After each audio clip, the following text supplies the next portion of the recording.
Hello and welcome back to MLQ Replay. I'm Ethan Sturm alongside Jack McGovern and Naresh Adala, and we are here to talk about MLQ, the second to last week of regular season play. Hard to believe, but there's just 1 week left. It was clinching week in MLQ, and indeed we now have 3 divisional champions, and we're going to talk all about how they got there and how they earned those spots. But first, as usual, I like to have a leading question, and my question for you guys is as such. Conventional logic in quadball has always been that the game you're most susceptible for is the first one. We always say a lot of upsets happen early in the morning at tournaments. Those teams are coming out cold. In recent weeks, it seems like a lot of series that maybe were a bit more one-sided had their closest game towards the end, and that was the case in our San Antonio-New Orleans series this weekend, which came down to the wire. My question is, why do you guys think that is happening this season? Do you think it's that, some of our heavy favorites are maybe less deep than former top teams were? Do you think it's that teams are making more strategic adjustments to actually find ways? We talked about matchups mattering more sometimes than talent at this point in MLQ. Jack, I'll throw it to you first for your opinion.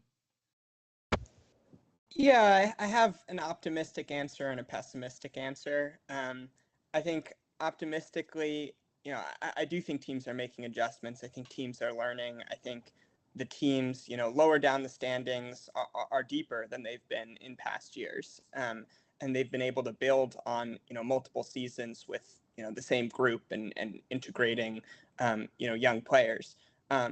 More pessimistically, I guess, I think teams are getting tired at times. I do think some of the top teams are a little bit less deep than we've seen in recent years.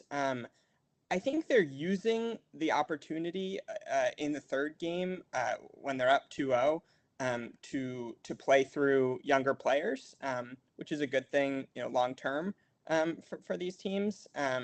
But I think we're seeing slower games in Game 3. That the pace of play really, has seemed to slow down to me over the course of the series, and that's something that's going to advantage the underdog. If you're the favorite, you want to be playing fast. You want to be maximizing possessions.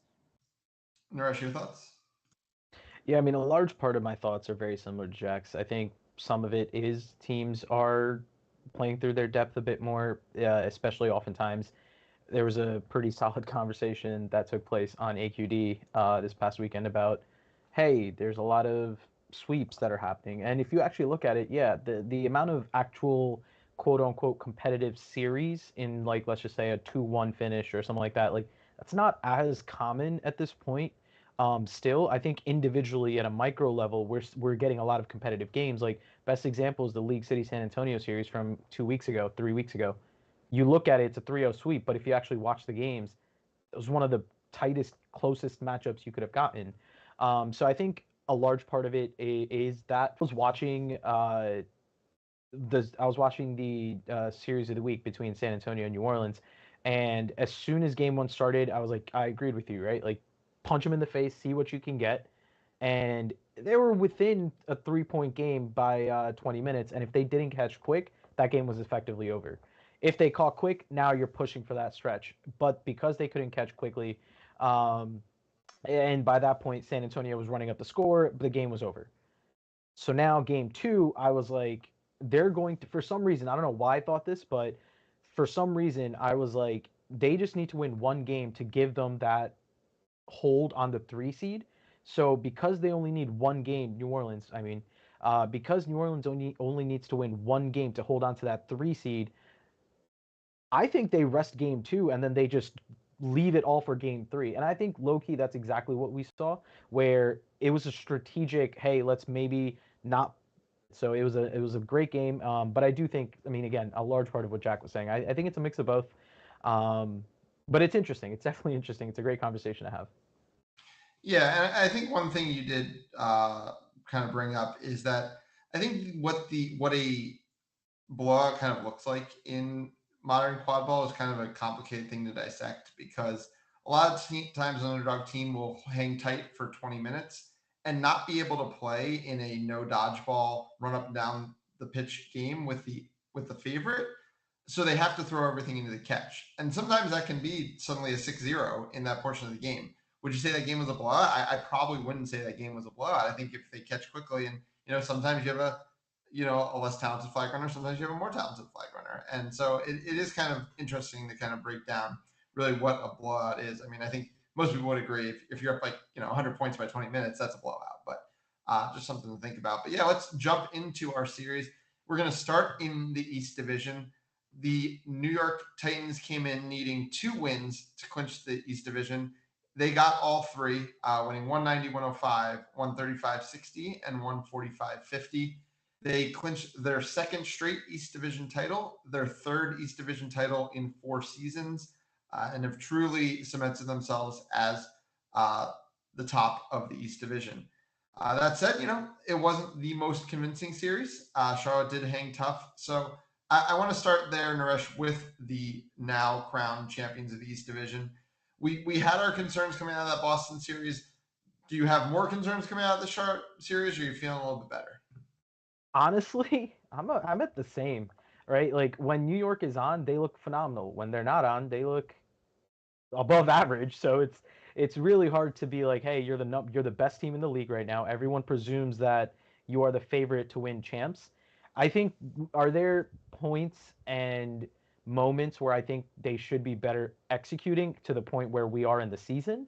Absolutely. Right? Last week we spoke about how Boston really feels like they're building into their season. Austin even started off really slow and now they're building into towards champs. I feel like New York really started off at here, and they've really just maintained that level the entire summer. And that's a good thing and a bad thing, mostly because it's a good thing because you're still playing at a really high level for the most part, right? Are there things that we wish could be adjusted? Absolutely.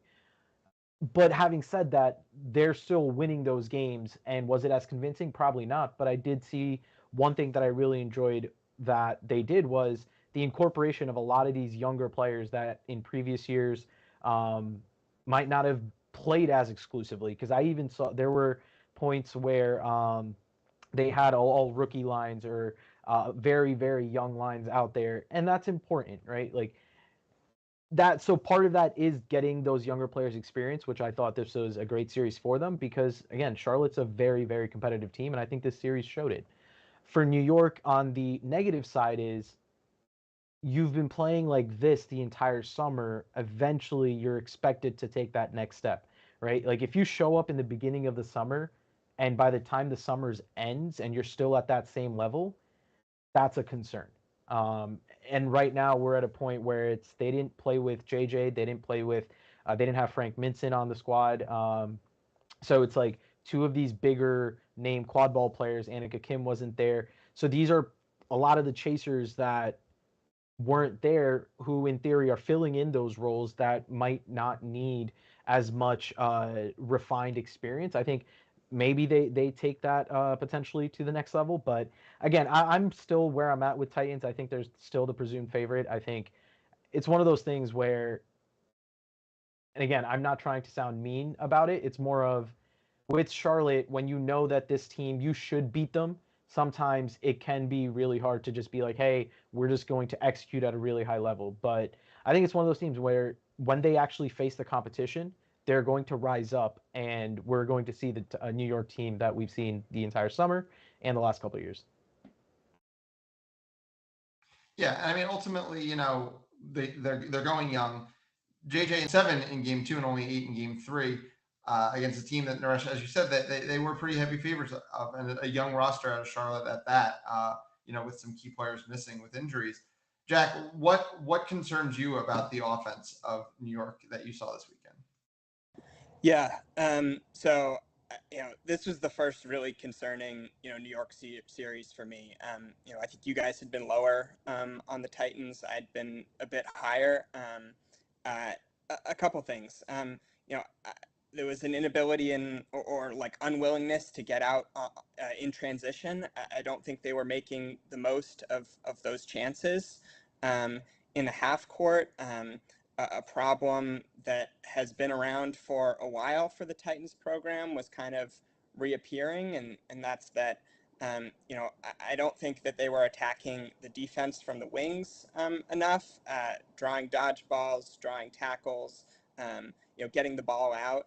and creating, like advantageous like opportunities for, the other chasers on the line. I thought it was too passive. Yeah, I mean they're trying to scale up, some younger players into bigger roles, and I think it's an open question, about whether that's going to be possible in time for championships. They're replacing players like Janko Gavazdenovic and Leo Fried, and yeah, they don't have JJ. Frank Minson, I think, is also a really key connective piece. Frank Minson, loves to run in transition, and does have that kind of speed and like aggressiveness in the half court, that tends. You said there are a couple things that I wanted to touch on, right? Where you said you've been potentially higher on them than we have, and potentially the inability or unwillingness for them to get up the pitch quickly, or the lack of true transition risk taking, I want to say, if almost. But that's what New York's been the last couple of months. That's what they've been historically. That starting line, a lot of their players come from a very risk adverse play style. So can we really start questioning them now, being like, hey, why are you not doing something you've historically never done? So that's the first thing. Second thing, the idea of replacing Janko Gavazdenovic and replacing Leo Fried, it's one of those things you can't really replace them. So now I think right now they're at this point where they're trying to build them up in the aggregate. And shout out to the people that will get that reference. But now it's getting those pieces and filling them into those spaces, right? You see that with the addition of Jason Wu, who went in right before 20 minutes, get those flag runner on pitch minutes potentially, get those off-ball cutter rolls potentially, that sort of thing. You see it with Shakti Kodaswaran. Recently, I mean, both of them were DA additions recently, who's a tall, lanky defender, understands space, can play on ball, off ball. You see that with Luis Mendoza, who's now filling in that role, who you saw previously last year fill that point keeper role, doing that a lot more. He had a couple of assists. So it's like you're seeing these. You can't replace Leo and or Janko, but I think building them up in the aggregate is huge. Having said all that, I think for me, maybe I'm just biased, but Shrina Shah had a phenomenal debut weekend. I'm not going to count her 5 minutes against Washington in the first ever series she ever played. She showed up as a chaser, having not played chaser in over 2 years, and had 7 goals this past weekend. And a large part of it was her ability to find the right spaces, fill the lanes, and just be in the right spot every single time. She had a hat trick immediately in game 1. She had another hat trick, I think, in game 2, and then 2 goals to finish in game 3, which she also beat. Oh no, yeah, she beat in. So huge addition for a team that potentially had some depth issues at the gender minority chaser position. So that's something that I'm very excited for, and really excited to see how she continues to develop as an overall player. Because again, she's been beating for about 2 years now, so getting her back to the roots as a chaser was huge. So yeah, I mean that's where I'm at with this, right? So New York, yes, could they be better? 100%. But it's one of those things where at some point you have to trust not even just the process, you have to rely on what's led you this far, and I think that's what New York's going to end up doing.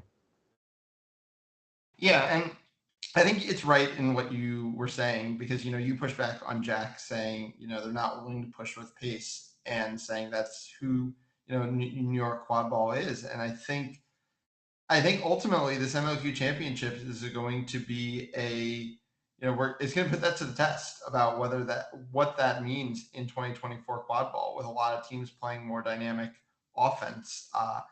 Is this New York style still what you want to be playing to try to win a championship? So I think it's going to be a referendum on that style when you have other favorites, like a San Antonio team that is running up and down the pitch and putting up over 200 points a game against really good teams, when you have a Chicago team that is so precise in its passing on offense.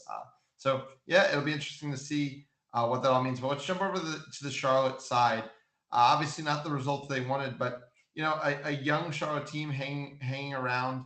I think, when myself and Nick Jablonski did the preseason previews, we were picturing a Charlotte team that, at least based on names on the roster, was going to be a bit more veteran. And I think this team ended up on paper on the field being a pretty young squad. And I think because of that, it's harder to fault a lot of these results. And I think, hanging around with a New York team like this, it is a performance that they can pat themselves in the back on. Jack, what did you see from the Charlotte team? Yeah, I mean, for me, it was all starting on defense for the Charlotte Aviators. I liked the 2-2 zone that they were running for most of the series. It was disciplined. It was compact. I thought it was a really good choice. And we'll talk about this a little bit later, but in contrast to the New Orleans Curse, who are running a lot of hoops defense, I thought it was a good, good way of playing, more conservatively on defense against, a top team. I think, it was, they had a better understanding of what their personnel, could do against their opponents. So, I thought, that was helping to keep the games close. On offense, I think Melissa Ross has made really impressive strides this summer as a playmaker, as a shooter from mid range, and then I really like how they've reintegrated Ryan Davis into the chaser game. They beat in the only series that they played earlier this season. Having Davis and Lee Hodge kind of facilitating, running the break. I think that's kind of what we imagined when we were making predictions about the Charlotte Aviators. So I thought both of them, Davis and Hodge, did a really nice job setting up some of the younger players on the Aviators and giving them the chance to succeed. Yeah, I mean, I 100% agree with you, Jack, right? I think the story, like, yes, everyone's going to, let me slow down. Not everyone, but there were talking points about how, like, oh, maybe New York wasn't as good. They weren't as efficient, effective, so on and so forth. But I think a large part of that was how good, competent Charlotte looked, right? They looked like a very well-disciplined team. You started to see these younger players building on those mistakes that they were potentially making earlier in the season to now, hey, by the time game 3 started, I think it was a 2 or 3 point game at flag runner on pitch period. That's huge. That is absolutely fantastic. Towards the end of game 3, if Charlotte had caught, it's a first. I think it was like New York would have needed 2 or 3 to win, and Charlotte would have needed 5 to win. That's a pretty solid spot to put yourselves in, right? And that's the biggest thing, especially for a young team. Putting yourselves in a space to win is extremely important. And then as you get better, as you keep playing, you'll start figuring out how to win. Having said all of that, you brought up Ryan Davis, you brought up Lee Hodge, you brought up Melissa Ross. I love all of them, fantastic players. This team's heart and soul is Zach Thompson, and that he is a player that is absolutely fantastic. He could play on any team in this league and absolutely dominate, make himself a presence that's known, whether that's his hoop defense, whether that's his ability to run the break, his ability to play off ball, play on ball. Zach Thompson is absolutely a star, and I really, really want more people to watch him play more because they'll realize there's not a lot of people that can do what he does in the roles that he plays. So I just wanted to shout him out as well. And we say all of this, and the biggest part of it is also the leadership of Cody LeBeau. You saw Cody put the Charlotte team on his back and absolutely dominate New York beaters in certain stretches of this series. You saw him work with Ren Morgan, who's a very young beater coming into MLQ. They worked together and absolutely put together a very solid product, right?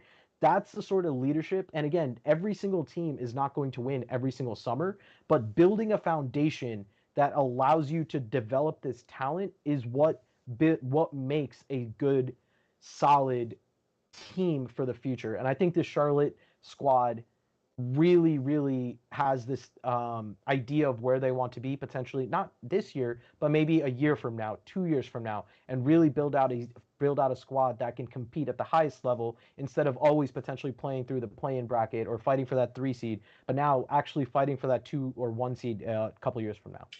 Yeah, and I like what you touched on at the end, because I don't think anybody was too worried about what this quad ball game was going to look like. Zach Thompson is an up and coming talent. Lee Hodge has been at the top of the game for a while now. Ryan Davis is very good at finding ways to score. But there was a world where, with Joe Goldberg not being available for most of the regular season, with Celine Richard being available for none of the regular season, that Charlotte just couldn't hang in games because LeBeau was basically playing on an island and other teams' beaters were running them down. A lot of good beaters in the East, obviously. And it's, the development of players like Ren Morgan, Lauren Hirsch, and Tony Bandio that have allowed them to stay in these games in the dodgeball game, which allows what we all knew would be a very talented quadball game regardless, to keep them in these games. So I think it's been kind of fun to see this whole product kind of come together. With that said, let's jump into an interview with someone heavily involved in the creation of that product, the head coach and beater for the Charlotte Aviators, Cody Love. Cody, thanks so much for taking the time tonight. Thank you for having me. We were talking earlier about it kind of being a season that was different than what we were expecting, obviously. We thought you guys were going to be a more veteran team. I think I even talked in the preseason about how, like, Boston, Washington were going to be the young teams. You were going to be the veteran team. But you've really been a young team this season with a lot of new pieces and a lot of developing players. And on top of that, you were stepping into the head coach role for the first time with this program. So what was that kind of like? Is this something you knew ahead of time that maybe you wouldn't have these players for as much, even though we didn't know that? And kind of how did that kind of go about how you built this regular season? Yeah, you're completely right. It was kind of funny listening to your preseason rankings, because I knew we weren't going to have Ryan for a while. I knew we were going to have Joe. It was questionable whether or not we'd have Celine in the beginning. We ended up finding out she needs surgery, so that's most of the season. And then we knew we wouldn't have MY for the first half, and then we were supposed to have MY for the Super Series, but ended up getting sick, unfortunately. But and there's more players than that. So luckily we knew that beforehand, rather than it being most of those being a surprise. So we could go into the season being like, look, this is a tough division. Let's just focus on full build, right? Emphasize revamping structure, implementing very intentional offensive and defensive schemes that we haven't worked on before. And we knew it was going to be hard, but I don't know. I think it showed last weekend, the fruits of that labor. Talk to us about kind of the development of this younger beater core. Obviously, you've been someone who's been in the sport for a long time, who's worked with a lot of different beaters. And you kind of come in, like we said, you don't have Joe, you don't have Celine. So what? Yeah. Players. Yeah. It's been pretty cool. I mean, I've played beater my whole career, minus one or two small spots here and there. So my heart's into beating. So I try not to play favorites as a head coach, but sorry, chasers. But yeah, so I like to shout out Rin Morgan, Steph Peck, Lauren Hirsch, and Mickey Harrelson for stepping into Team USA's players' shoes. It's not an easy feat, and we've been through a lot of film, a lot of one-on-one sessions, and they're awesome. Just my favorite part of my favorite thing a player can be is coachable, and all these players just showed off like, hey, I know I screwed up, and I'm on to the next play, and I love them for it. Yeah. Cody, thanks for joining us. I wanted to ask you about your development as a beater this season, because it's been a new challenge for you, playing without Celine this summer. How have you approached the season, and what has your focus been? At the same time as you're managing, all these other, the team you're serving in a coaching role. You're also having one of your best statistical seasons, and really taking your game to a new level. So how's that kind of come together? I'm a veteran. I've been around a while, so it's not hard for me to like step into a game and just be ready, locked in. I know there's talked about how players have a been there-ness in a lot of these situations. Like every MLQ game is a big game, right? So playing's not an issue for me, but I will say it is difficult playing and being the emotional and strategic leader of a team. It I came into the season thinking, oh yeah, it'll be fine, but it is hard. It's a lot of work. I will say going into Boston specifically was a big learning experience for me because I went in thinking heavy head coach minutes. Focus on being head coach. And then I go in the game 1, 2, and 3, and every time I'm subbing in, Max Havlin's going at the same time. Oh, right, I need to play too. It is tough, but I don't know. That's just having a good supporting cast. Everyone's very Socratic about how we approach things, beaters and chasers working together. But for my own stats, that's just a product of everyone working together, right? Our defensive schemes, I know I have a lot of stops right now, but that's just a product of how we're playing aggressive X-out defense. Given kind of all of the hurdles you guys have faced, what kind of personally were your goals for this regular season? And do you feel like you met a certain amount of your goals, even if maybe the results didn't, come out across the board? Yeah, absolutely. I just wanted, like, my main goal was just to, keep the team at a steady pace doing this. It's going to go up and down. There's going to be trials, but I feel like our main goal was implement some of these offensive schemes, get things more together. Because I will say a big wake-up call for our team was last year playing against Washington, right? That was our first time playing without Lee Hodge, without Quincy, without a lot of the staples we had for years, right? And it just kind of fell apart, right? So going for that point, the team kind of came together and realized we need to figure it out, right? There has to be another way outside of playing our ISO heavy matchup hunting style, right? And we've been working really hard at it. It's been a process. And I after our games against New York, I asked them, I was like, how do you feel now versus also potentially, maybe having your healthiest roster to date by that point. So, yeah. how do you guys take it?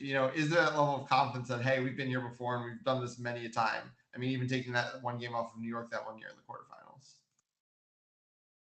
Yeah, absolutely. Yeah, I don't envy anyone who has to play I2. Yeah, we're looking forward to it. Thanks so much for taking the time tonight, Cody, and we will see you at MLQ Championship. All right, we are going to jump over to the North Division now, where the Chicago Prowl needed to also win 2 games and also came away with a comfortable sweep over the Toronto Raiders, 235-30, 195-30, and 215-40. And, basically all you could ask from this team to kind of run away with the division in that way. It's a second consecutive division championship for Chicago. My question, Jack, for you is, we were just talking. I think, I don't remember if it was you or Naresh that said, New York is, a potential favorite for this championship. Has Chicago not shown you enough at this point to look like every bit the favorite that New York is? Oh, I think Chicago is the favorite. The core of the Chicago Prowl, are the defending USQ Club Division champions, and they've looked like the best team throughout the regular season, with the exception of a shaky opening weekend season in which they were down a couple of their really key players. They've been lights out, and this weekend they were playing without a couple key players. They didn't have Tad Walters and Noah Sosha in the beating game. They didn't have Riley Andrews, at keeper. And it was a very convincing performance, I thought, from the Prowl. Playing fast, playing confident, catching flag runners. They were 3 for 3 against the Raiders, who've been a good flag runner catching team this season. 1 catch from Nivas Jairam, 2 catches from Liam Zock.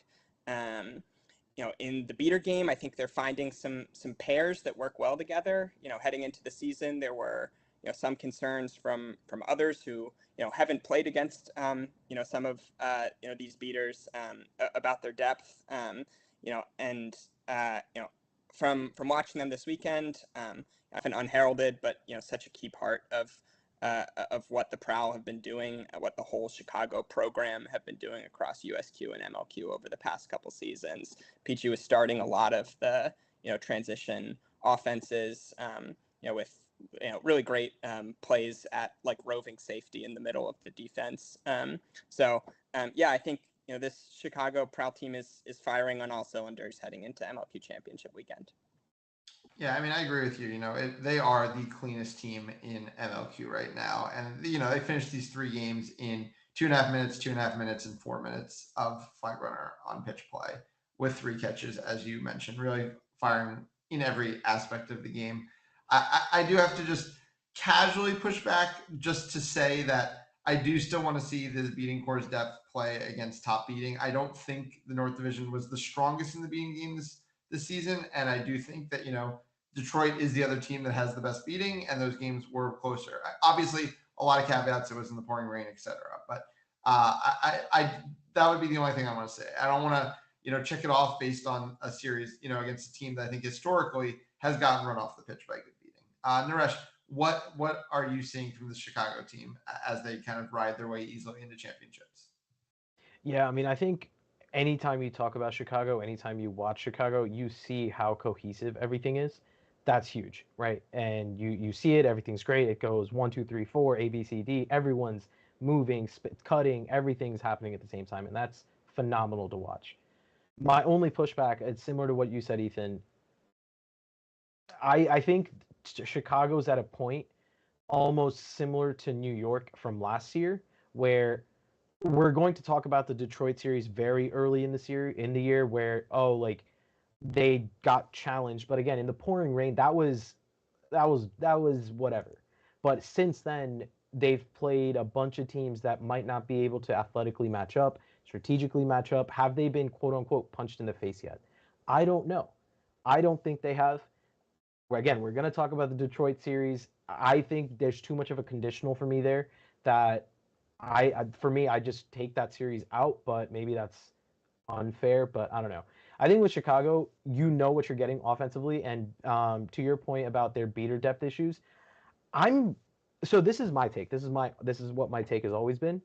Good chasing can elevate a potentially non-experienced or not as, again, I'm not trying to say they're not as talented, but it's like the offensive line. A good offensive line in football can make a potentially average quarterback look even better, right? And great quarterback can make a mediocre offensive line fine. Like, they're going to look fine. But with Chicago, I think what really helps is their chasers are moving into spaces, and now they're putting the defensive beaters in positions where they have to pick. They have to play multiple different angles, sides, and that elevates what Chicago tries to do every single time. So for me, Chicago's still up there in terms of who I think is going to come out at champs and compete at a high level.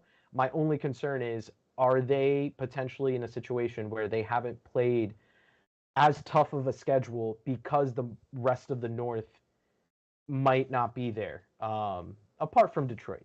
But that, I mean, you could say that, I guess, about nearly any team, but with the South, you don't really see that. With the East, you at least have Titans and Boston, even Washington, who hits really hard. And I think that's where, quick pivot into potentially the team that they played this past weekend in Toronto.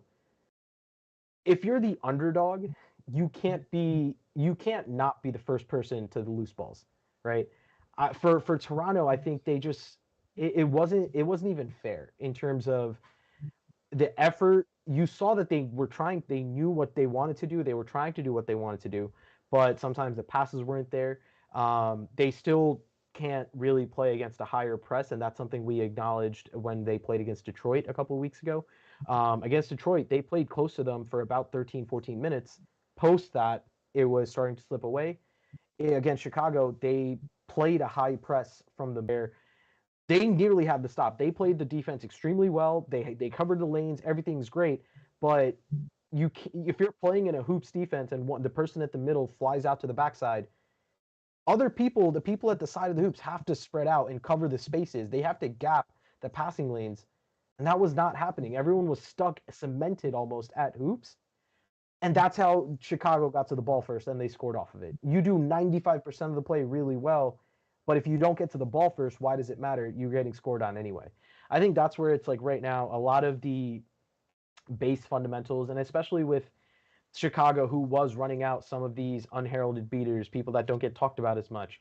They didn't have to play a Tad Walters. They didn't have to play a Noyes Ostra, and they still did not look competitive. And I think a large part of that is potentially change up the strategy that you're looking to do. If you're still running a base 2-2, we're at a point, especially against a team like Chicago that can pass, a team like maybe Boston that can pass.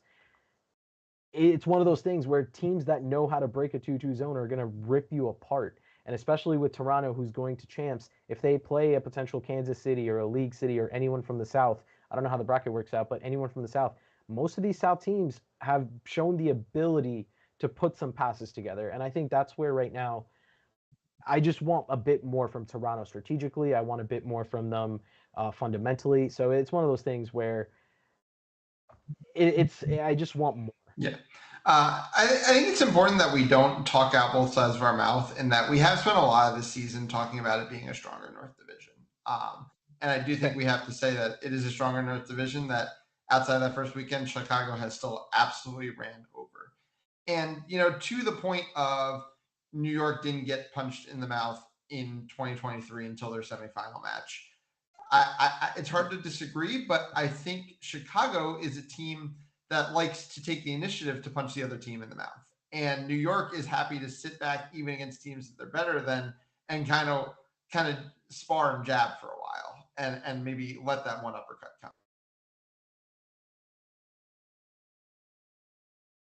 Team has been so successful. Yeah. Oh. Sorry, I'm back. Everyone, we good?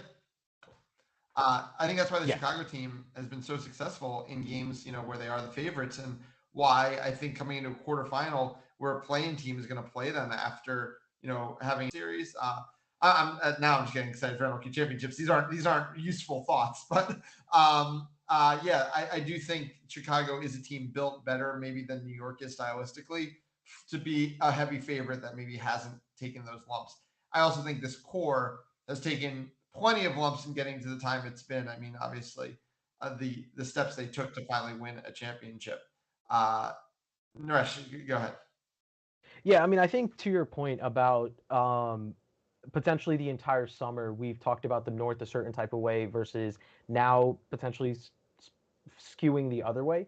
I think going into this summer, the immediate product that Detroit put out there, you saw, because again, historically, Detroit was a 3-4 seed. They were competing slightly. They were never able to compete at the highest levels. So I think we all saw Detroit compete at that level, and it was like, oh yeah, if the third best team, fourth best team in the North is now able to compete against the number one team, we're now seeing a better North. And I think that's true for the most part, but I think we have to potentially slightly reevaluate how we perceive the North, because I think Cleveland had a phenomenal performance in that Super Series. But I do think that Minneapolis has not played to the level that we've come to expect from them. And again, a large part of it is they're incorporating 15 new first-year players, and that's huge. So I think going from the potential and expectations to where we had for certain teams and potentially readjusting them is fair. And I do think though that the 1-2 in the North is probably one of the strongest that we've seen in a long while. But that's just my take. You're muted. It is kind of funny that, week one, game one, a completely winnable game for Detroit that I think they let slip through their fingers. That is basically the game that decided the North Division, because if Detroit wins that game and then still takes the other game in that series, they do win the North Division. So kind of crazy how small those margins ended up being all the way back in the first weekend in June. Jack, I just want to get your thoughts on this Toronto squad, before we get to our interview. Yeah, I think I disagree with Naresh that their beaters, were a problem this weekend, or were being consistently, outplayed. Like, I think, Chicago had the edge, but I think the Raiders beaters, were right there with them. I think Peter McCoo had a really solid weekend. I think, the Taylors, were strong as usual for Toronto. I think, the Toronto Raiders have a very specific problem that we've touched on, and that's that they haven't figured out how to break, a high press, and that's a beater chaser coordination issue. It's an issue with, I think, the spacing of their chasers as they advance up the pitch. But that's the blueprint for Minneapolis, heading into next weekend. And Chicago made a decision that I loved, loved, and that was to not keep showing the Raiders that look. After the first couple possessions, occasionally they would show it, but Toronto never really got the chance to figure that out. So there were some positive things from Toronto in the chaser game. I thought Sarah Dykstra had a couple of really beautiful goals. Zach McMillan, a young chaser who was making his debut, I thought was really good for the Raiders. But I think heading into next weekend, that series against the Monarchs, they have to have a plan against a high press. Yeah, so I don't know if it came off that I was down on the Toronto beaters. Of all things, it's the opposite. The Toronto beaters gave this, in my opinion, I thought the Toronto beaters gave them a chance. I'm slightly more low on the Toronto chasers. Again, a large part of the chasing that I saw, and again, for me, as a head coach in previous years, as an assistant coach, a large part of my expertise, a large part of what I enjoy watching is good quadball play, and a large part of that comes from the chasers. And so anytime I'm watching film, watching chasers is my immediate go-to. Getting you covered immediately. The closeouts were quick. The beater coverage was quick, and I think that's where, like at that point, the coverage for the defense was excellent. So you just have to give props to Chicago. But I do think that there are points in the Toronto chaser game that I just want a bit more out of. Whether that's the physicality, other than just Brian Melchior. Outside of Melchior, can the rest of this team hit? Can the rest of the team take a hit? Can the rest of the team get to loose balls quickly? And I think that's where, for me, I'm just disappointed in Toronto's overall quad ball game. But yeah, that's my take. Sorry. All right. So let's get to our second interview of the night with assistant coach and beater for the Chicago Proud, Tad Walters. Tad, thanks for taking the time tonight. No problem. Thanks for having me. So I want to start by kind of talking about expectations, because I know you to be one of the more hyped human beings in the sport. And, in past seasons, as both the Intensity and the Prowl, you guys were the team that was running second fiddle to Minneapolis a lot. Then you were the team that kind of came out of nowhere last year to make a finals that I think nobody really saw coming, to now being a team who came into the season as one of the favorites with a lot of the core of the current USQ champions. What was the vibe any different coming into the season, as someone who, lives for the hype, and you guys in no way are an underdog anymore? Yeah, so it's hard to say, because I think some people have different ideas coming into the season of what it is, and depending how many people have these ideas, that kind of dominates the team culture, right? Like for me, honestly, like I've, even for the past couple of years, really just been like, where a lot of those losses, like to Minneapolis, like Matt Brown didn't play in one of those. Nathan Dignan didn't play in one of those. Like, these are big names. Like, yeah, there's always excuses to be had. At the same time, to me, they're like cards left on the table type deal of like, all right, like we're not that far out. Like if we had Nathan, if we had Matt, like it's there, right? And that's how I felt in a lot of instances, not only personally playing with other players, playing against other players and other teams, but even as a team. And so it's been really cool to see the process of, I would say, the past 2 years as the Chicago area has become, I think, like elite finally. I think we started being able to match other teams in just about every way, shape, and form. And so I think last year our want was to win. It was like some practice squad. I think at some point down the line, you stop getting people who are committed to that goal. in a lot of teams. I think that's really hard to build in a community. And I think Chicago has gotten big enough to the point with Boom and CU and Brew Cities and Columbia and Illini, all competitive programs, 2 D1 colleges. Like, I think you have now, we're 48 deep at wanting to win a championship. You know what I mean? Like the Meow Stars, the practice squad, super engaged at practice. I mean, we get huge numbers of practice, and a lot of it's because practice squad shows up. They're able to have their own practice outside of ours too, a lot of the times. And so giving us good reps, and then people who are, again, the 22 to 30, come championships, like those people make everyone better around them. And it's all because we all want the same goal of just like playing this game at a really elite high level. I think it's funny that you mentioned, not I wouldn't say as an excuse, but for the reason you guys lost one of those Minneapolis series, being the lack of Matt Brown, because I think that's been a topic that's been talked about. Ethan, if I have to chase, it's never a good time. All right, if Tad Walters is chasing, we're not winning many games. But again, not an excuse, but something to remember. My point being that a lack of Matt Brown, because that is a topic for the 2024 season, a lack of Matt Brown. And it's something that's been talked about a lot on the show, whether you guys listen and internalize or not, that's not for me to know. But ultimately, I think you have built a reputation through your career as being, a high tier beater for sure, but a lot of question marks behind you, a lot of college players, a lot of players that have been kind of, mid tier, I would say, at the club level. So what have you seen from this beater core that you've built up this year, in the absence of Matt Brown, that is now going to need to face off against, these Max Haplins and Lewis Shoes and all these other great beating pairs that are going to be waiting for them at championship? Sure.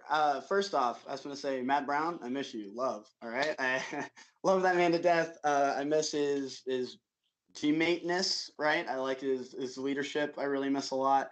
And also just as a player, you're going to miss a Matt Brown. At the same time, you said like how have we built something this year? A lot of what we've built has been being built for years, man. Like the fact that people don't know who Jim Richard and Mike Maroic are blows my mind. Like Jim Richard was on Detroit Innovators 2015. You know what I mean? Like we've been here. Like dude's been around and he's been playing at a high level for a while. Mike Maroic has been playing at an elite level for a while and no one talks about him. I think I think club gets a lot more notoriety because I think there's just more people are playing it, more people are playing on the good teams. And so like I was 4th string on Boom Train and now I'm catapulted into, playing this first line with Noyes. And it's tough because, one, I have different expectations now than I've had in the past, and that's tough for me as a coach and a player. At the same time, like Noyes is another name who is completely underrated. They are one of the best beaters in the country and one of the best seekers in the country. Team USA snub, I would dare say. Like the fact people are talking about Noyes, who makes me look so good and helps me with that plus minus this season, is also crazy. But in general, I think all of these beaters, what we have in common, or what most of us have in common, the thing we have a huge chip on our shoulder. I like to tell my teams that I coach, whether it's Columbia or Proud, to find whatever it is that motivates you about quad ball and like just hone in on that. And for some people, it's like building up, doing things for their friends, right? Doing things for the teammates, supporting a team. Sometimes it's just being part of the synergy, a dedication to the craft, right? For me, pure spite. I love when people have negative things to say. I love when people are doubtful. I love when people are haters. And I think a lot of our beaters really feel that too. And so I think when, they see the things that are being said at the beginning of the season, and to beaters who, again, have an established history and have played at a high level for a while. And then a lot of these college beaters who like want to prove themselves, right? Like we have I think we have probably the most college beaters who are playing significant minutes over like the contender teams. I mean, New York is running 6 club players deep probably as their 3 lines. Boston's probably gonna do the exact same thing. But we're rolling, we have Ojas Torakar getting big minutes, right? We have Camila Rodriguez and Veronica Hoffman from Illini who've been absolutely balling out. Like Camilla put on 1 years old, and that's really cool. And I'm really excited to see the opportunities they're going to get against, the Max and the Lulus and the Tates and the Devins and the Rachel Ida Silvers and stuff. So I'm like, I think there's just a big chip on our shoulder. I think a lot of people here like want to prove themselves, and we're all really committed to the goal and committed to the craft. I think it's really what it comes down to. Hey, Todd, thanks for joining us. So What's up, it's Jack? funny that, you described the team as, having a chip on its shoulder, because I agree, but I also think this team, has exuded confidence for a long time. And, being the favorite kind of suits this team. Like, you guys are comfortable with it, I feel like. So my question then is about, managing expectations heading into championships and preparing for the possibility that you do get hit in the mouth against a Boston, against an Austin. What are you guys kind of doing, as a coaching staff to prepare your team for that moment? Sure. I agree with you. I think we are a confident team, and I think being the favorites, which I haven't heard. I've heard everyone saying New York until just today, so wild to me. So we're taking that as that. But even then, like, going to your question, it's confidence, but it's also self-awareness. I think a lot of times in sports, when people hear athletes talking about being confident, or talking about how good they are or things they do well, a lot of the times it is a little like, braggadocio, right? Like, it is a little arrogance. At the same time, there's a level of confidence you have to play at an elite level in any sport, right? Especially when there's stuff like 1v1 nature involved, especially in beater battles. Like, I teach my beaters at Columbia, confidence first, right? And this segues my next point, and it's not even confidence in just your abilities. You said, like, what happens if we get punched in the mouth? We're not going to cower and fear what happened, right? We're confident not just that we're a good team and that we're athletic or that we're smart. We're confident in our ability to adapt, right? Like, that's why we're confident. I'm not worried about someone outplaying me for a set, because I'm confident in my ability and my teammates' ability to adapt and to change, and that next set will be different. And that's something I think Chicago has really cut out for ourselves as a niche in the sport, is how adaptable we are. And even though we don't have to adapt often, I think because we execute things at such a high level sometimes. But at the same time, I think we can adapt. I think our confidence does not shake. I think people saw that last year at Champs, when I think we looked very confident and sure of ourselves in that New York series, where a lot of people thought we were going to get cooked. And so, yeah, it's a confidence, not just in that we're good, because that confidence has no weight beneath it, right? You can get your chair knocked out from beneath you and you're done, right? Those are the people that do get punched in the face and then they can't play the rest of the series. They play shook the whole time. And yeah, that's what it comes down to, is that we're confident in our ability to take what any team throws at us at this level. We know we're good enough all the way down 48 deep, as I said, to hang with any team in the country. It's all about just making sure we can make the right plays and learn how to adapt and learn how to communicate and trust each other. All the basics, right? I love that answer. Ted, if you were listening, when we were talking in the segment, I think one of the great mysteries of this season remains that opening series against Detroit, because of the weather, because of the players missing. How much does this series mean, and what does it say about Chicago, and what does it say about Detroit? And then both of you just went in 9-0 with the rest of the division, which really didn't give us any more answers. What? Yeah, so a couple things. One, shout out to Detroit. I even told them that after the series, we hung out with like Ryan and Ray. Ryan, a good teammate and everything. And they were bummed. They obviously like really wanted that chance at winning the series. At the same time, even winning it in the first place is huge. Especially like for that Detroit program, who at the end of the day, I have some fondness in my heart for, my first MLQ team, right? At the same time, like, again, like I don't like making excuses, because I'm always like, we still should have won, right? At the same time, you look at it, the players missing, no Darian, no Ali, no Peachy. We had beaters who hadn't played with each other yet. We had beaters who hadn't been to a practice yet. It was really early. People weren't up from school yet. We have a lot of college players who have played. Like, our beater sets didn't really get defined until like Minneapolis and going into later. And especially, y'all have mentioned it, Chicago is so much built on team synergy and cohesion, and the interconnectedness between beaters and the quad ball game. And that's something that early on is an advantage for other teams, right? Because we haven't had the chance to build that yet.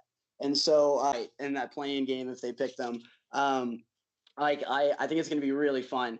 And Ray and Ryan are phenomenal talents. At the same time, like, I think comparing this team to that team is just, to me, it's out the window. Should we still have won? Yes. Like, absolutely. And I wanted to win.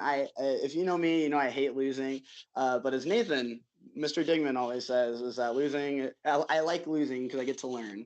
which is such a nerd answer, but I get it and I love it. And it's true, you know, and as I said before, we're a team that adapts. We're a team that puts a lot of the work in. We prepare a lot. Kennedy does such a phenomenal job of leading from the top and doing so much work behind the scenes, as all the other ACs do, about putting together scouting reports, about making sure players are prepared, about making videos for all of our rotations. Like, you know, anytime Ethan Sturm talks about the Baylor zone, he talks about the binder full of rotations they have. And let me just say, Kennedy has probably gigabytes of videos made on a whiteboard of her drawing up plays for people and showing them where they should be. And that's work that takes straight up dedication that I know other people in the league aren't putting in. And that's what it takes to run the team. Yeah. For me personally, it's just like the club championship. It's you know, just a confirmation. It's a validation, right, of the time I've put in personally, or that, you know, I've put in with people around me. You know what I mean? Like, I am truly just a product of the people that I've played with and learned from. Like Cody LeBove earlier, like, dude, he was the guy, man. Like when I was in college, and so like I learned from him from playing on Curse and Gumbo, and I've learned so much from Matt Brown and even Josh Mansfield, who at the time was a peer, right? We're playing together at college, like just learning play style. I even learned from Ryan, you know, from Ryan Shu or from Shannon on Boom Train this year. Like I've taken so much from their game that I've incorporated. And to me, that's a something I'm proud of and something that I want to, like, if I win a championship again, or when I win a championship, or when I succeed, I think of those moments, right? I think of these things of, again, I'm just the culmination of these people around me. And so like, for me, it would just be a validation for me, a validation for them, and a validation for the hard work that I've put in, that the team has put in. I'm nowhere even near the hardest worker on my team. But yeah, like it's that's all it comes down to. It's just us saying like, hey, we committed to doing this at a really high level, and then we did it, you know. And then there's a lot of love that goes into that. There's a lot of obviously joy and excitement and passion that goes into that. And at the end of the day, I just like the ball, man. I just like to show up and throw a dodgeball around, you know, maybe hit a few people. So that's really comes down to. I want to win. I like to win. I want our team to win. I think they deserve it, you know, for all the work they put in. So yeah. Awesome. Well, thanks so much for your time tonight, Tad. Best of luck at championship, and we'll see you there. Later. All right, we're going to jump into our final series of the weekend between the San Antonio Soldados and the New Orleans Curse. The San Antonio Soldados, the only team coming into the weekend needing a sweep to clinch above the Austin Outlaws. And they did just that, a 220 to 145 win, followed by a 240, 115, and finally a 175, 130, the closest game of the series to decide the division. With the sweep, San Antonio wins its first ever division title. Austin fails to win the South Division for the first time in franchise history. And what a crazy series it was. I didn't actually go back and check. I think it was probably the highest scoring series of the season in terms of total points. It was a high speed back and forth affair. I remember I didn't get to watch the series live, and I tuned in to game one, watching it back, and it was like 40-30, and I looked down, and it was like the fourth minute. And I'm like, what is going on in this series? And that energy kind of kept up throughout the whole series. Naresh, you know, we've had our questions about the San Antonio team. Obviously, they have the setback against Austin. They really need to do it against a talented New Orleans team that is always a threat to take a game off. How did the San Antonio team get it done when it counted most? So I think watching this series live, the first two games, you saw they could run in transition. This team is going to run you off the field if you're not ready for it, if you're not expecting it, and they're looking to run and push the pace at all points, and I think that's fantastic. So let's focus on game 3, the one that was a bit more closer, a one that was interesting, I'd say. I think you saw it in parts of game 1 as well, and specifically game 3, where New Orleans did have a lead for a solid amount of this game. But by the time 20 minutes showed up, it was 7-7. It was a tied game. Or I think they were up like 1 or 2 by that point. But why I'm saying all this is because when you watch San Antonio play, you're waiting for a run that they go on. Their runs that they go on can be backbreaking. When they have the lead and they go on that and they hit that run, it's game over.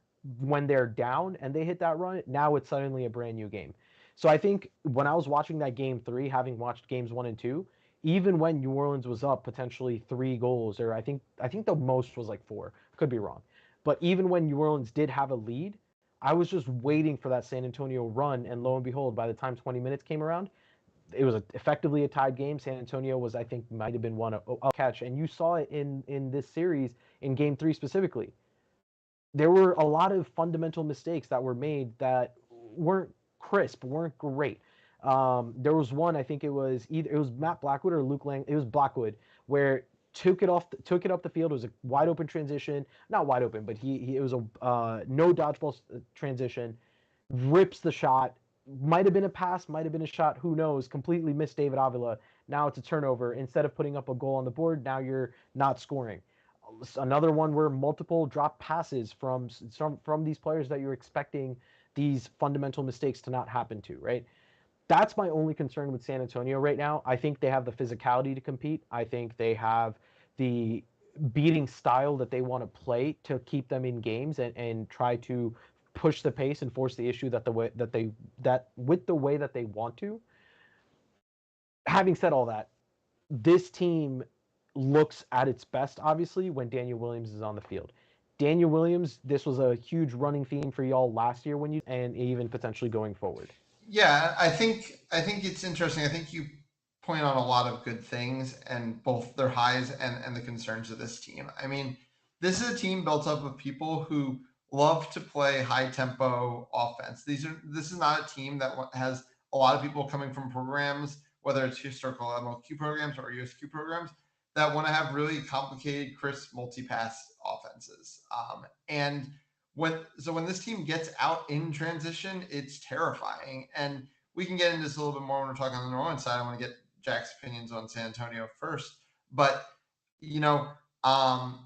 it felt like New Orleans kind of felt like this kind of the game they had to try to play, but it in some ways it was playing in San Antonio's hands. Because obviously New Orleans is a team built around its beating, and to their credit, they got the better end of a lot of the beating. But sometimes when dodgeballs are flying around, you end up with dodgeballs on the ground, and that is what the San Antonio team loves. I think that's why they got so many points so fast in this series. And I do worry about a team who can both, compete with them in the dodgeball game, but then also be competitive when dodgeballs are on the ground, maybe hit us a bit better than this New Orleans team does, that things can get a little scarier for San Antonio. Nurse, did you want to give a point real fast before I jump to Jack? Yeah. Sorry, Jack. I think you said 2 things, Ethan, that I found interesting. The first was the last point that you brought up about at champs, if they ever play a team. I think this is potentially for a lot of people, they said, oh, whatever side New York is on, it's going to be tough, and the other side is potentially Boston, Austin, and Chicago. That's obviously objectively a very tough pool. Specifically for San Antonio, though, New York, I think, matches up extremely well against them. Because if New York can slow the pace down and they have the beaters to compete, they have the physicality to match with them, I think San Antonio, I don't know. I think San Antonio might have a worse matchup for them specifically going in that semifinals. But that's more of theory in what I was potentially thinking in how teams match up. And to your first point, I've talked for a long time. I forgot my first point. If I remember, I'll hit you up. Oh, no, I remember now. Okay.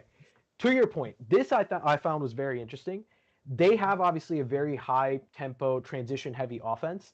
However, one of their head coaches, David Avila, comes from a Texas State program that has shown that they can put together multiple good half-court looks. I know we played Texas State day 2 of nationals. They were able to, and I'm watching film of them, they were one of the only teams from the Southwest I was worried about, if not the only team, because I knew they were the only team that could string together multiple passes. They found the open pass, and I think again, it's probably too late into the season now, but I wish David Avila and that San Antonio program was able to take some of that Texas State style offense and put it into Soldados, because they had a lot of really good things, and I think that team could have potentially benefited from potentially the weaknesses that we're talking about. Yeah, I mean, the point I would have made is that I did think the half court looked better with David Avila on the field. Jack, let's get your thoughts on the San Antonio side. Yeah, I mean, first off, historic achievement, winning the South Division title. I believe they become the 7th team to win a division title in MLQ, 7th active team. Not including the West. I guess 8 out west. But yeah, I agree with a lot of what's been said. I think this San Antonio team shows that talent, like athleticism, matters. Strength, speed. They were really taking advantage of those no bludger opportunities. Fast break opportunities. At the same time, I wanted to give a shout out to Luke Langlois, who I thought had a phenomenal series, and I thought it was night and day between last weekend against the Outlaws, not having Langlois, and this weekend with him in the lineup. To take on contact, they seek contact. For them, it's about, I think, providing a little bit more support for each other in on offense, in those half court situations, even some fast break opportunities that kind of have fallen apart the past 2 weekends when they've left points on the board. I think it's about just not being so spread sometimes. I think there's an ISO instinct in this program because they have so many talented players who can go to work in the half court and beat someone one-on-one. But that becomes harder when you're facing really good point defenders like we saw last weekend with Andrew Axel for the Austin Outlaws. So I saw some progress there.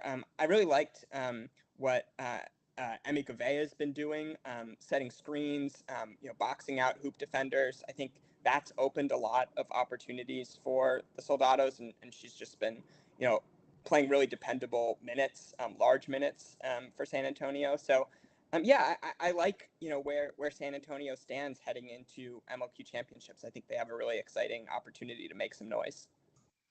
Yeah, I think you could, if you want to kind of make a weird comparison, that Emi Gavea is kind of like Boston, and that was the thing that was killing me about this New Orleans team, because I thought they were doing so many good things. I like their offensive looks, their ball movement, their beating is obviously great, but I also think specifically their beating ran deeper than it has in recent years. More people working into the rotations while not losing a step, but nobody on this team wanted to hit anybody on San Antonio, and it made every defensive look fall apart if there wasn't a dodgeball there. Really basic things. Sometimes even point defenders were just getting out of position. I don't know what the defensive rotations were, but it was just a little too easy for this San Antonio team to kind of walk into the hoops. And when you have players like Esparza and Langlois, and you're going to give them those opportunities and not have any dodgeballs in the area, they're going to score a lot of points. Jack, this New Orleans team this weekend. Yeah, I want to clarify something I said earlier when I was comparing the kind of Charlotte and New Orleans defenses, because I think I said the Aviators 2-2 was more conservative, and I want to explain what I mean, because instinctively people might think, oh, hoop defense, that's more conservative. You have all 3 hoops covered, and that could be true against a really good shooting team. But if you're going to play hoop defense, you have to make sure you have the personnel. You have to make sure you have size and strength on the hoops, number one. And number 2, you have to make sure that you have a really good point defender. And ideally, you have 2 that can cycle, back and forth if there are tap beats. And so I really didn't get the decision from the Curse to play so much hoop defense in this series and not adjust sooner, because it became clear very early on that they weren't getting that production at point defense. Exactly, what you're saying. And I think, it was creating a lot of opportunities for San Antonio. And we know they're a team that likes to, rise up and challenge hoop defenders at the hoops. So, it was a bit of open season on the hoop defenders, I thought, at times. Naresh, I'll throw to you. Give me something that you did like about this New Orleans team this weekend, since Jack has taken on your usual role, it seems like, this tonight. Bro, y'all. Okay, so some things that I liked. How about that? I thought Mansfield and Putrelli played extremely well. I thought the not backup, I'm sorry, the second line of Valdez Sanders and Kneeling, especially in that game 3, looked extremely good. Again, it's one of the biggest thing is after Mansfield, it's insane.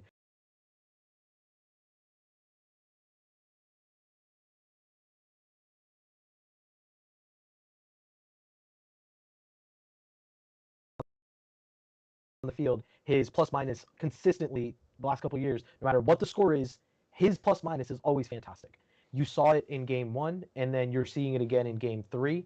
When he is on the field, it's fantastic. Sarah Kneeling continues to be a phenomenal beater. I thought she was able to control pace extremely well, especially in that game 3. And I thought Valdez Sanders, especially with the uh, Sanders Valdez, I'm sorry, especially with Sanders Valdez being able to take that experience and really hone in on some of the uh, decision making that San Antonio beaters sometimes like taking. At the end of the day, I think we saw the primetime beater matchup of Mansfield versus Williams, and I really can't say who had the edge, but there were points where both beaters were just phenomenal. And I think any team that plays New Orleans is going to have to contend with the sheer size that they have. And I think San Antonio might have just been a bad matchup for them because of the ability for a lot of these Luke Langanés, the Matt Blackwoods, the David Avilas to set up and hit the lane and pass it off to the Emmy Goveas and people and Alyssa Villalba, people like that. I think San Antonio might have been just a tough matchup for them, but I think against a lot of these other teams where their size can be absolutely deadly. Like we saw in the League City New Orleans series early in the year, how they were able to eat up a lot of the drivers. We saw it in the Kansas City series where you saw a lot of these Kansas City players try to run into Marcelo's. Okay, my thing was they have again. It might sound like I'm negative, but I've been so high on New Orleans. I think they have the potential, the talent, the size. Their size is so ludicrous. It's insane how big they are, and it almost feels like they turn into one-dimensional offenses. Whether it's Ben Mertens just running and hitting, and it oftentimes it was bailed out because of Ben Mertens hitting the lane, taking a shot, and taking that space. And I think oftentimes that gets very one-dimensional, and that was very unfortunate. I thought the decision making on offense at some points were very questionable. And specifically, the one play that really stood out to me was, and think Jack, you were saying it earlier today as well. San Antonio almost, I'm sorry, New Orleans almost felt like they were trying to play into San Antonio, and they got caught. You're not going to out tempo what San Antonio is trying to do. And Charlton Trammell picked up a ball, saw the no dodgeballs, and immediately took off into a set quad ball defense by San Antonio, turned the ball over. Now, instead of it being a 2-goal difference, it's a 2-point swing the other way, and now San Antonio just tied up the game. It's 7-7. That sort of decision making, especially for a team that does have a lot of that experience, people that have been playing for a minute, that sort of decision making is I don't know. I didn't see this. I didn't see this last year. I thought, or maybe I was just being slightly kinder because of the circumstance with NOLA, the fact that they only had 13 players. Like maybe I was being slightly kinder. But I think with where again, it's unfair because these are my expectations that I put onto certain teams. I was just hoping for a better outcome, and it sucks because for them, they were very much in this game. They showed that they can hang with San Antonio, especially in that game 3. I think there was something there for them, and now they're in a situation where if League City sweeps, they no longer get the 3 seed, right? So now they're in a situation. No, I'm sorry, not even sweeps. League City just needs to take the series for them to lose the 3 seed, and that's the sort of situations you don't want to find yourselves in. You played great. You had a solid regular season. Those fundamental mistakes, and I think the biggest thing I took away from this series was the number of cards that prevented them from achieving their goals. I think game 1 especially, we said it, game 1 is when most teams try to just immediately hit the ground running. they immediately nearly took themselves out of the games with just poor cards, rough cards, undisciplined cards, like that sort of thing, where now you're taking yourself out of the game. You lose game 1. Now game 2, again, like I said, I genuinely were like, they're going to rest game 2 and then just hit the ground running in game 3, and that's exactly what they did. And they showed that they can compete. They showed that they can outplay San Antonio at points. And that's where I think there's a lot of missed opportunities for New Orleans this summer.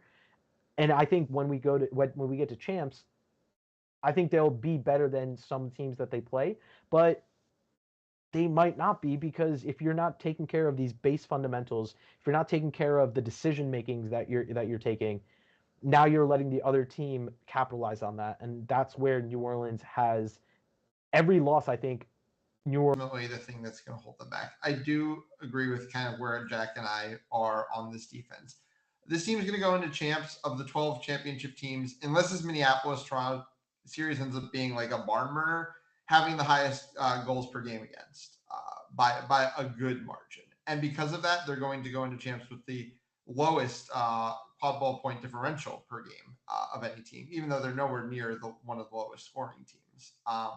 And that all comes back to defense. And the thing is, this is a team that caught 9 flag runners in this season. I think it's going to be the tied for the highest number in the entire country. Obviously, they unfortunately didn't catch one when they needed it most in game 3 of the series, but still 9 to their name. So this is a team that can score enough points that they're not going to be easy to just, get away from, and a team that's going to catch flag runners. Those two things should be plenty in the play-in bracket of this tournament, which is going to have a lot of young teams, a lot of inexperienced teams. But they need to be at least a little dynamic on the defensive side. Hypothetically, the easiest thing to do in quadball. They need to have a couple looks. They need to be able to rotate between looks. They need to be a little bit more than the hoop defense we saw this weekend. If they are, they're 100% in the running to get out of play-in. I don't think they'll beat either the 1 seeds in the quarterfinals by any means, but definitely in the running to get out of the this is a team that in the hardest division won 2 series. They just might still finish 4th because of just, how hyper-competitive this South Division has been. So, yeah, I mean, very interesting team, and I'm interested to see what they do at championship. I just want to get real fast before we throw our interview, and I know our episode got long again, but because we specifically talked about New York being a favorite and Chicago being a favorite, and I want short answers, do each of you see San Antonio as at least in the realm of a favorite, or do you see them like a full tier down? And or if you want to kind of see it this way, how do you think they match up, if not to New York, Chicago, with the Bostons and Austins of the world? Jack, I'll let you go first.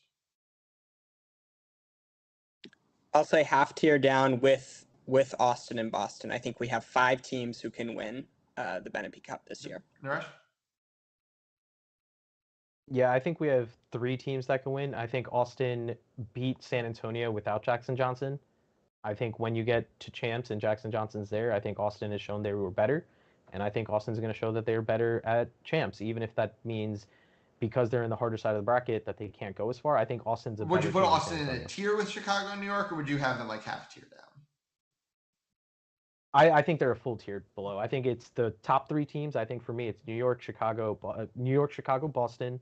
Then it's Austin and again, I think Austin and San Antonio are pretty much 2A, 2B. Like they're right next to each other. But if you were to give me Austin versus San Antonio, I think Austin is the better. Let's get to our last interview of the night with assistant coach of the San Antonio Soldados, Rago Chicola.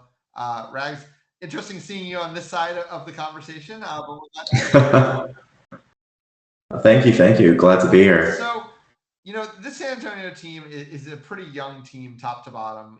2 coaches besides you that played college this year. A lot of star players. Maybe with the exception of Daniel, Luke, and Miguel that were playing college this year. So, and a lot of those players have probably felt invincible for recent years, especially this UTSA core. You're someone who's been through it all, who's seen the historic dominance that is the Austin Outlaws, that is the city of Austin in this sport. Were you able to kind of get the importance of that to your team, or at least how did you feel about the fact that the San Antonio team finally surpassed this Austin team? Yeah, I think it was a big thing for me and a lot of the old heads too. That seen Austin win every single year, and every single way. The dominance of last year, where they went like 18-0, and just a lot of those games weren't even close. So it was something really special for San Antonio to win this this division. I think a lot of the team feels that way. As far as like getting it through, I think all the old heads on the team already knew Andrew Costa after League City upset Austin, where he was like, I mean, like, it didn't matter to me at all.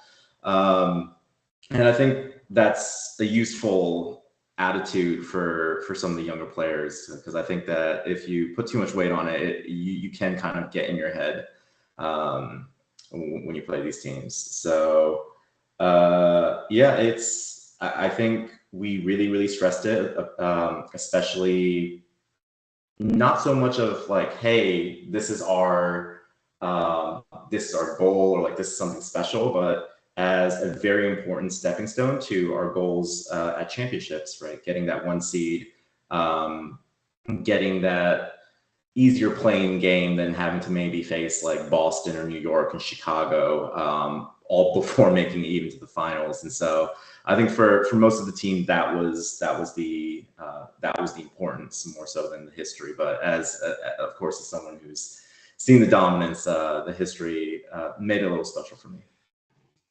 I think in a lot of ways, the San Antonio team we've talked about is kind of a really deep squad. There's so much talent, both older and younger. But what you didn't necessarily have coming into the season is a lot of cohesion. You had so many people coming from so many programs. I mean, I'd say a little bit more from the UTSA program, but you've got a couple Texas State players, in Kat and David. You've got Luke kind of coming back from the ether. You've got Miguel, who was playing for a non-Texas team in USQ season, and was playing for a different Texas team last MLQ. What's been kind of the process of bringing all these players together, and also figuring out like who's getting play time, and how are we going to mix all these players and form lines out of them? Yeah, it's a really beautiful thing to just have such a wide variety of play styles and talent. And one of the things that all the coaches sort of agreed upon pretty early on is we want to maximize sort of the output of this. We want to put these lines together to play the best possible quad ball there is to play. And sometimes that goal in the long run isn't going to be perfect or look great in the short run, but we tried a bunch of different looks. I think if you watch some of the film, Kansas City, League City, Austin, New Orleans, there's something slightly different each time. And a huge part of that is just we need to know what lines really work well. We need to know what we're seeing, what to put in certain situations, what to put not. And we were committed to just building that synergy. And I think the teams responded really well. Just a lot of commitment to show up to practice, to watch film, to understand, to talk. I think it's been a huge part of our success. Rags, I wanted to ask about last weekend and the process of bouncing back from that series loss to the Austin Outlaws.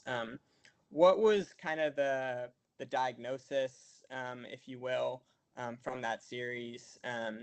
And yeah, how do you feel like you guys addressed it?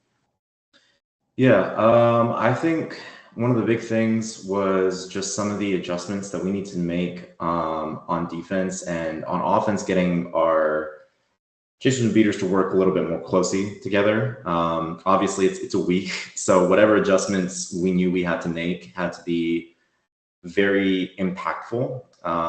So I think one of the huge things that helped us a lot, and I think you can expect rotating properly. I want to shout out Daniel Williams, who came up with one of those as well. Was a huge part of our success. And yeah, I think it was just putting our heads down, locking in, and being able to maintain that composure. Regs, you've watched a lot of quad ball in your day, and you've specifically followed this division very carefully for a long time. top to bottom, how do you think this version of the South Division stacks up against historic layers? Because we've never seen one this competitive, with a League City beating in Austin, and New Orleans, giving you trouble, almost stealing that game that you really needed there in Game 3. And we've barely even talked for a while about a Kansas City team that is chock full of young talent and could still take 3 games off of League City this weekend and make championship. So how do you place the talent level of this current South Division compared to the historic ones you've seen? Yeah, I think maybe the top doesn't have that like super stacked Austin team where like the third string could probably start on every other MLQ team. But I think the overall talent has been a lot higher. And what it's kind of forced teams to do is put a lot of effort into planning and put a lot of effort into sort of understanding how each team's play. I think the overall talent is huge. I think we're honestly, I mean, obviously depends on your definition of deep, but I think we're 5 teams deep. Like every single team here is going to be a problem to the 3, 4, 5 seeds of every other division. I would bet on a South team over probably the 3, 4, 5 of every other division. So maybe the East, right? So that's been very, very exciting to watch. Literally every game, we can take things and learn things from the team that we play. We can try out things. We can sort of have like real-time live tests rather than some games where we're just like, we're just like sending people out there and we're going to dominate. So that's been it's a very exciting time to be in the MLQ South.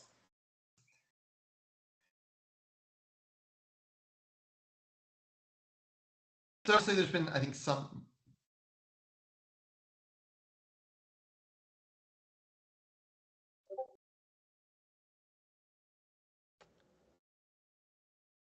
Yeah, I think we lost Ethan there for a bit, but I mean, I'm gonna jump in for you, Rags. As someone who's, I think Ethan was saying earlier, but you've obviously been able to observe for the longest time as a analyst, as a statistician almost.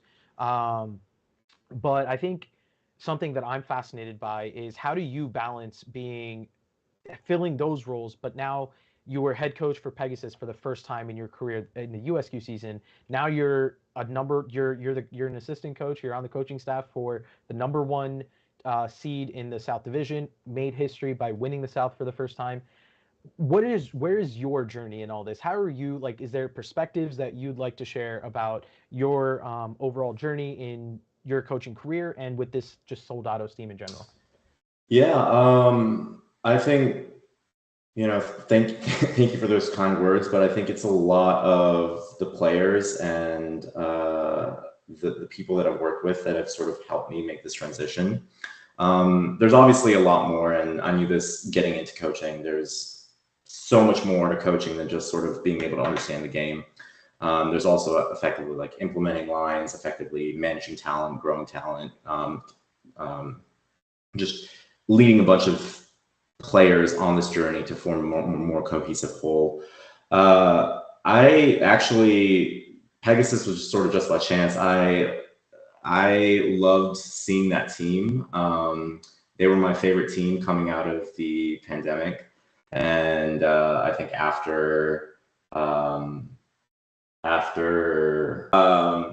so that experience sort of really taught me a lot. Pegasus, we had small roster pretty much all throughout the season. So it was more about sort of keeping the team together and motivating the team from that perspective than any sort of like complex game plan or analysis. And of course, doing that for the Soldados, it became quite a lot of, complex analysis or game planning and line management and stuff like that. I absolutely need to shout out all the players and the coaching staff and leadership of those teams, whether that's, like Carlos Prado, Priscilla Fuente on the Pegasus side, huge for supporting me every step of the way. And then, there wouldn't be another head coaching duo that I'd rather do this with. David and Milena have been absolutely fantastic. throughout the season, and they deserve huge props for what they've been able to implement in this San Antonio team. Could be wrong, but is that the youngest head coach / head coaching duo to win a division title? I think so. Might be. I don't know the stats on that, but it's yeah. Yeah, that sounds right to me. I don't have it fully off the top of my head, but yeah, that sounds pretty accurate. Well, Rags, thanks so much. League City will travel to Kansas City. League City needs 1 win to clinch a spot on MLQ championships, 2 wins to finish 3rd in the South Division over New Orleans. But if Kansas City can get the sweep on home soil in the Cattle Dome, they will go to MLQ championship.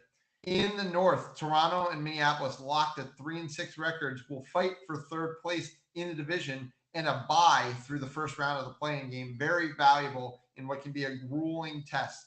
And in the East Division, Boston and Ottawa will finish the regular seasons as well. You can check it all out here on the MLQ Network on YouTube. We will be back next Monday, and on that episode, we will have New York choosing who they will play between what will now be the Detroit Innovators or the Austin Outlaws in the quarterfinals of MLQ championship. And sorry, I meant next Tuesday. I said next Monday. So we hope you'll tune in for that. Thanks everybody again for watching. Have a good night, and we'll see you in just a few weeks in Howard County at MLQ.